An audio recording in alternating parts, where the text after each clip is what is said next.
My first question, In-N-Out or Five Guys? In-N-Out. Yeah, tell me why. Well, we lived in Southern California for a while and we discovered In-N-Out Burger. So I like, obviously, the freshness of it, the fact that it's not frozen, that's prepared. I like the price of it. And I guess for me, the only time I get a chance to enjoy it is when I come to California. Yeah. But it is coming to Nashville Is it? next year. Wow. And I found out just before I came here that it's one of the locations is going to be close to my house, which is probably not a good thing. But I guess that's it. And then, of course, I honestly like the witnessing opportunity they do with the scripture on there. Yeah, and the cups. I mean, who does that? Yeah, right. And so I like all those things. That's perfect. That's a really good answer.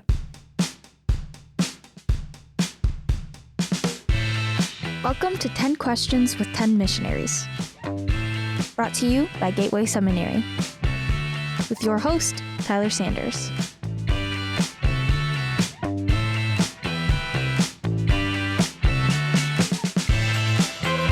I'm here with Terry Sharp, who recently retired from IMB. Yes. Started out working as a missionary for IMB. I did. Brazil and Spain. Yes. Did some work for the Tennessee Baptist Convention. Yes. Did some church work too. Is that right? Yes. I've also served in local churches, the last being a missions pastor. Okay. And then back to IMB. Yes. Home office. That's correct. What'd you do at the home office? Yes, I had the privilege of working in the area of mobilization, and I had a chance to be a liaison with all the state Baptist convention leaders and the associational mission strategists across the nation. And each of the states will have someone kind of designated. Sometimes it's full-time, sometimes it's part-time, that will help churches, local churches, engage in global missions. So it's like looking for partnerships, equipping them in cross-cultural ministry, doing team leader training, and actually then sometimes taking trips. And so my role is to be a resource for them, to try to help them think strategically. How can I come alongside of them and help them in the strategy God's called them to help them to be the most effective and to help resource them in that. And then as we were involved in helping state conventions and associations, God opened a new door as new immigrants and refugees were moving to America. They were coming from the least reached areas of the world that we had little or no understanding of. And they would call us and say, hey, we're discovering, for example, the first call came in, we've got Bhutanese Nepalis here. And I don't even know how to spell that. Right. But we've got Bhutanese Nepali moving in here. I don't know the first thing about them. Can you help us understand who these people are? Maybe some of their worldview. How do I go about sharing the love of Christ with them? I don't have any resources. I don't even know where to find a Bible at. And so we were getting those kind of calls. And as we then began to work with the North American Mission Board and others, we became a resource to help church planners, to help churches who are engaged in those people groups to do exactly what they're asking. Understanding worldview, how can I get resources to assist in reaching those people groups? Not to plant those churches by any means here, but to help those who were and to be a resource for them. And so those last years at IMB, along with serving state conventions and associations, I began to work in doing diaspora missions, which was helping to reach the people groups that are coming here from the least reached areas of the world. Yeah. And we kicked that off with probably 12, 15 years ago with a ethnic city conference in New York City, Vancouver, and Houston. It was kind of the first introduction to Southern Baptist about reaching the diaspora peoples here. And that grew as we have had a chance then to realize, I think the Southern Baptist and our partners have realized this is a golden moment. This is an unprecedented opportunity that we want to do everything we can to reach the nations there. Yeah. But the nations are also coming here. Right. And so let's see what we can do to reach them there, but also reach them here. Yeah. Because we shouldn't get on the plane and go 2,000 miles and not be willing to go 2 miles to reach that same people. That's right. And so we've been privileged to be a part of that, help to form Diaspora Missions Collective. Again, Southern Baptist excited about helping reach people groups. And that Diaspora Missions Collective is made up of the International Mission Board, North American Mission Board, Send Relief, WMU. and it's been many state conventions, associations, and seminaries. And we're all coming together to help Southern Baptists to identify where people groups are, because they may be working with a people group overseas, and they said, I've heard that my people group is in North America. Sure, can you help me find them? Yeah. And then once we find them, they'll say, okay, can you help me? Can you help me resource me to help me engage them with the gospel, so I can be able to show and share the love of Christ? So that's what I've been doing, and just retired. And but God is moving, and I'm so grateful to be at this conference. That's awesome. Now, let me ask you this. Can you tell me kind of highlights Yes. from your salvation experience Yes. to your call to missions? Yeah, I was a 17-year-old student in high school, and it was back in the day that many people refer to as the Jesus movement. And it came all the way to an East Tennessee mountain town in Tennessee. And students were meeting in a gym. They were singing, they were praising God, they were sharing testimonies. And I was invited to come and participate. And there, for the very first time, I heard the gospel.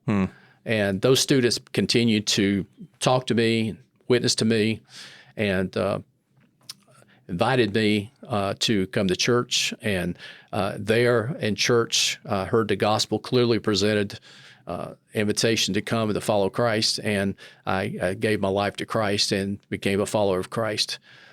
Shortly after that, as I was being discipled, I was sensing that there was more.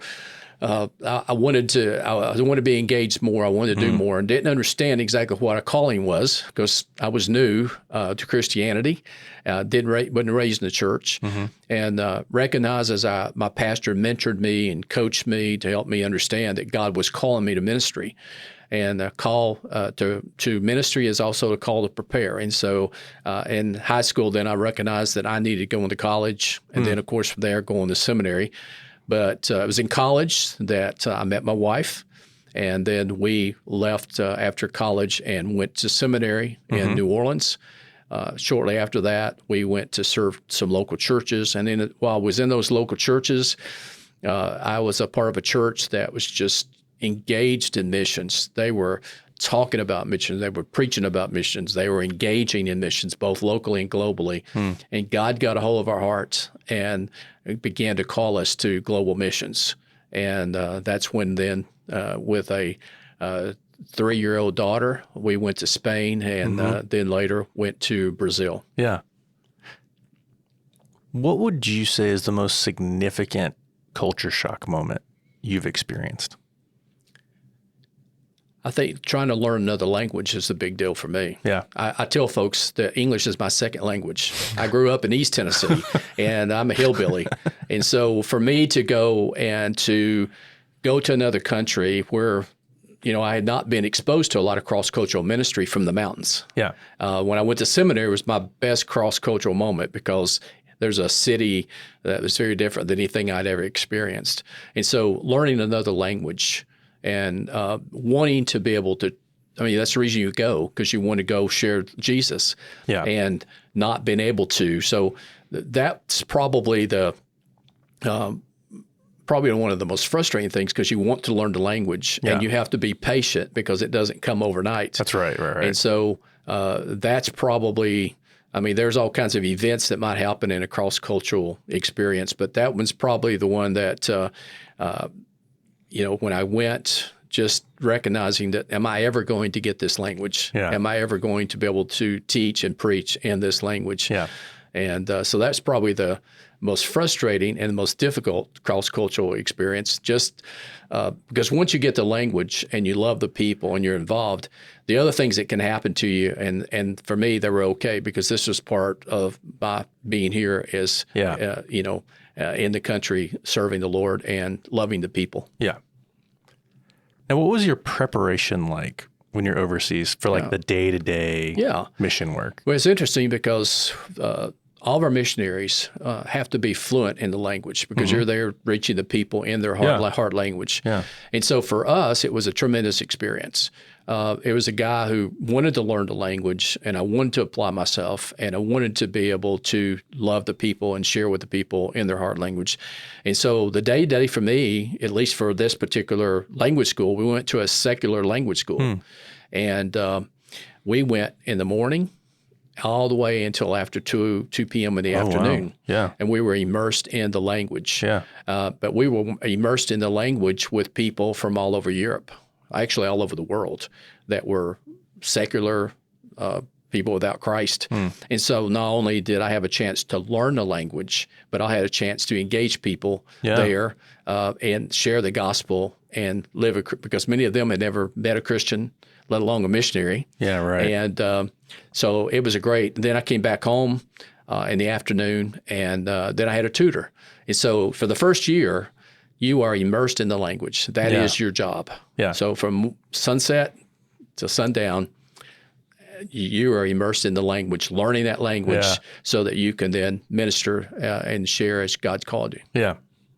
Now, in your work as a mobilizer, yes, sir. What would you say was a consistent challenge to that ministry? I think number one is awareness, understanding what a church can be doing, and when it comes to engaging the Great Commission. Yeah. We have been really good over the years and tremendous over the years in giving and praying. Yeah. And those are two very vital, important things for us to do. Is we need to pray for missions and pray for missionary and pray for the lost, and we need to give.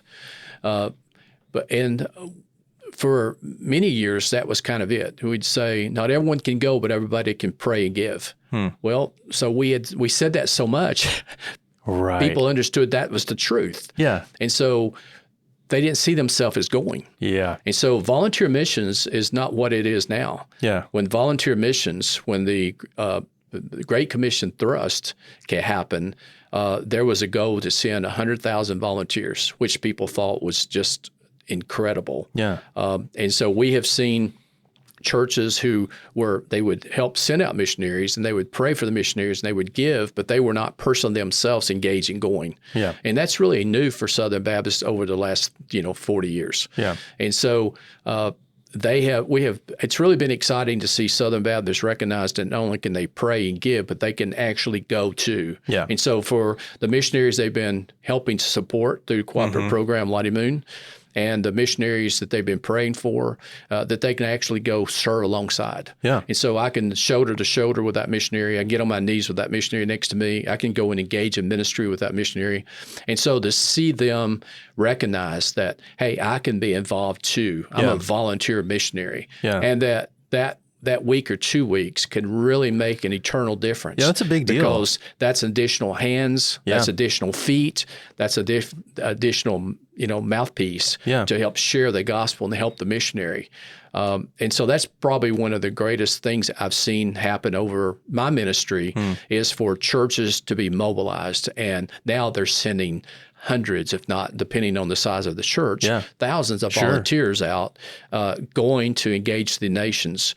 And I think that we have seen that help increase the pipeline because as people have gone and they have seen the mission field and have been involved in the mission field, either we have recognized that over probably the last 25 years or so, that when we asked our missionaries, tell me about your calling, it was either a mission trip that God called them to missions, or it was that mission trip that helped affirm that calling in their life. Right. Yeah, we had Dr. Chitwood shared some of that. Yes. It was probably last year at our missions conference, actually, because we launched this program for short-term mission trips for our students. That's kind of like a funded program, but that was one of the things he said is like the impact on a person, it increases the amount of money they give to missions, their willingness to go, their willingness to pray, the amount they pray by just having a short experience overseas and having personal relationships with missionaries. So we really can't overstate how significant of an opportunity that is. Now, in what ways has your spiritual gifting matched up with the work you've done over your career? I never thought when God called me to ministry, I thought I'd be the last person that He'd ever call because I just grew up in East Tennessee, not being in church, not being involved in anything. And then when God called me, and then He called me to ministry, I think that I love teaching. Yeah. I love proclaiming the word, and I love to help the disciple people and help them grow. And so those have had things that have really, I've been able to exercise those gifts of really with people overseas as well as here. And it's been a joy. I'm still involved in ministry, certainly not as a career situation now, but as a volunteer myself in my own church and being engaged. But those are some of the things that I've been able to do and see God use me. And I'm just, again, grateful and humble that I had even a chance to serve Him in that capacity. Yeah. Can you tell me a swing and a miss you've had in ministry?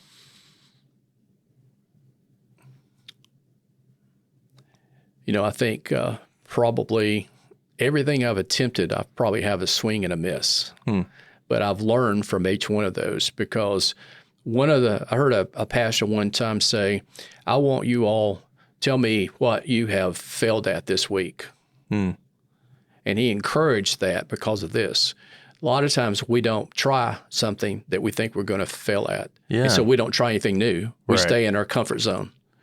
And so when someone gives you the license, or that, hey, this is okay, because that's part of, I think everything I started out doing, it didn't exactly 100% work out like I thought it was going to work out. Yeah. But God used that to teach me what would work. Yeah. And so I've felt the freedom to swing and miss on a lot of things I've done. And probably over the last 20 years, probably more than ever, God has given me a chance to go in and build things. There was nothing there before. Yeah. And so I never saw myself as being a builder. But at the last things I've done in ministry have been, okay, here it is. This is kind of the general direction I want you to go. Now develop it. Yeah.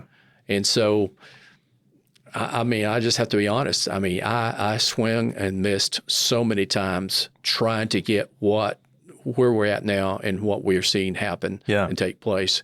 But I'm grateful that I did, because if I'd stayed in the safe place, so many things that God's allowed me to be a part of, I probably would have missed because I was trying to play it safe. Yeah. What's on your reading list right now? I love reading a lot of cross-cultural things, but I have concentrated a lot this year in just Bible study and devotionals.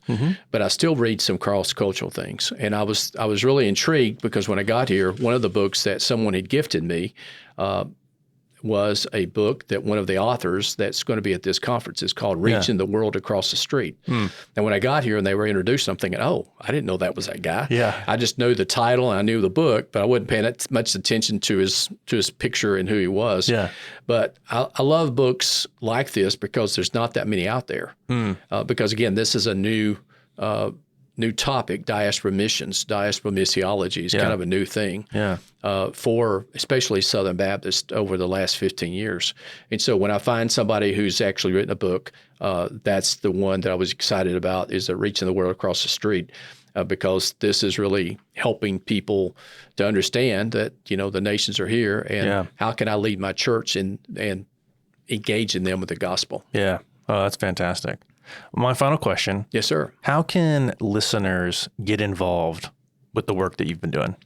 Well, I think keep on doing what you're doing in your community where God's led you. And if you're engaging globally, then keep that up. Yeah. And if you're not, I would encourage you to contact your associational leader, your state convention leader, or contact the IMB. Because there are so many ways that your church can be engaged in praying, giving, and going, but also sending to the nations. But if you're already doing that, I'd encourage you to look around the corner, look across the street, because it could be that same people group you're engaging in overseas is living right there in your own community. Yeah. And so you've already got a heart for that people group. You already have a love for that people group. You have some expertise with that people group because you've engaged them. Yeah. And that same people group is probably living next door. Yeah. And if they're not next door, they're probably close to you. Yeah. And so I would encourage you to contact the IMB, Send Relief, go to dmcollective.org, and there they will help you to discover where the people group is located. They will help resource you in knowing how to engage that people group with the gospel. And I would also say, try to be a welcomer. Because one of the greatest things that happened to us when we went overseas, where people would welcome us into their home, that meant the world to us. Yeah. Because we're trying to learn the language, and I'm frustrated because I want to be able to engage people, and I'm trying to learn the language so I can do it. But when they invited me to the home, that gave me a chance to show and share the love of Jesus, help me to learn the language better and faster. And so I know how much it meant for people to be a welcomer. Yeah. And when people come here, if you could just look and see, do I have somebody who's moved in and they are from another country, and be a welcomer. Take them something, welcome them, let them know you're glad they're there. One of the other things you can do that's low-hanging fruit is the nations are here at just about every university and college in America. Yeah. And there are international students from all over the world. Yeah. You could host yourself individually. You could host an international student and have a chance, because they speak English fluently. Yeah. And you'll have a chance to show and share the love of Jesus Christ with an international student that could really make a difference. What if they come to know Christ and then go back to their country as missionaries? Yeah. So you could do that this week. Yeah. You could contact your university and say, do you have a need for a host family for a international student? Yeah. The answer is probably going to be yes. The premise is I need several. Yeah. Because students are waiting for someone to Yeah. kind of open their home and show them America and help them to understand America. Yeah. So you could do that this week. And then you could then start reaching out right now to the diaspora and sharing the good news. That's fantastic. Terry, thank you so much for your time. Thank you. Appreciate it.